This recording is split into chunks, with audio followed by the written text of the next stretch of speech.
Hey everybody, hey Jim. Well, yesterday I showed you guys the results, the fruits of my efforts, where I spent a really long time working on that Porsche painting from yesterday. And it came out nice. I like it. Yeah, pretty good. But today I'm going to show you what can happen with the same size. It's still a 16 by 20, but this one, instead of having 25 hours in it or whatever crazy amount of time I have in the one from yesterday, this one maybe 4 hours. And what's cool about it is it introduces you to my Volkswagen Beetle. Well, let me turn the camera around. There is the painting, and let me turn the camera around. There it is. It's 16 by 20. It's on a board, so it's kind of thin. It's still a little bit sticky on the edges because I just varnished it.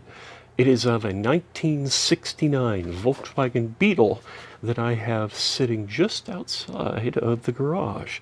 It's a beautiful car. I'm going to have to introduce you guys to it soon. I'm in the midst of a project on it.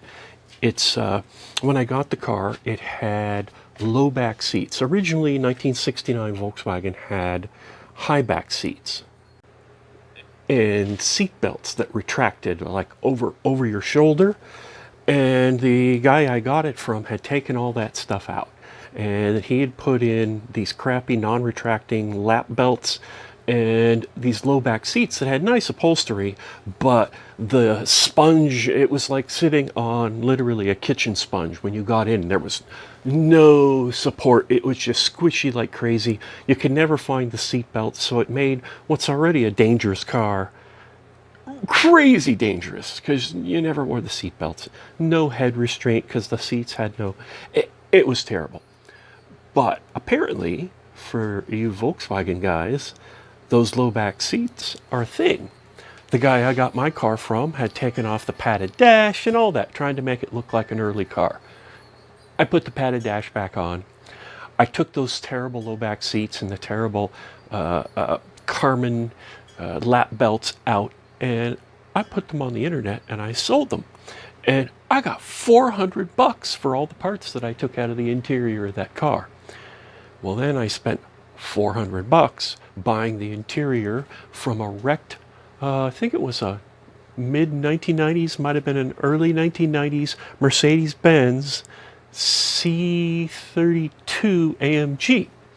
Those seats, because of the big center console, those seats are fairly narrow, which is what I needed for the Volkswagen Beetle. Narrow seats. Those seats are fabulous. So I bought this interior. I got the door cards, I got the front seats, the back seats. It was all in really good condition. $400. So I am in the midst of a project where I'm putting the interior from a mid-90s AMG Mercedes into my 1969 Beetle. And I will show you that probably in the next, I'm going to say in the next week or two. We'll move into that because the seats are already in. I already built the brackets. The door cards is what I'm working on right now. And I have the one on the driver's side completely done. The one on the passenger side just needs a little bit more effort to get it in place and to make it where I used the rear door cards. It was a 4-door Mercedes. I used parts from the rear door cards and applied them to the flat Volkswagen door cards and made it so the metal door release from the Mercedes door card actually works to release the Volkswagen door. And there's some complexities in there to make that all work, but it works on the driver's side, it's gonna work on the passenger side, and I'll be showing that to you real soon. But meanwhile, here's the painting. This is the kind of painting you can do in just a few hours. You don't have to make a career out of it like I did with the one from yesterday. Thanks for watching, and I'll see you guys soon.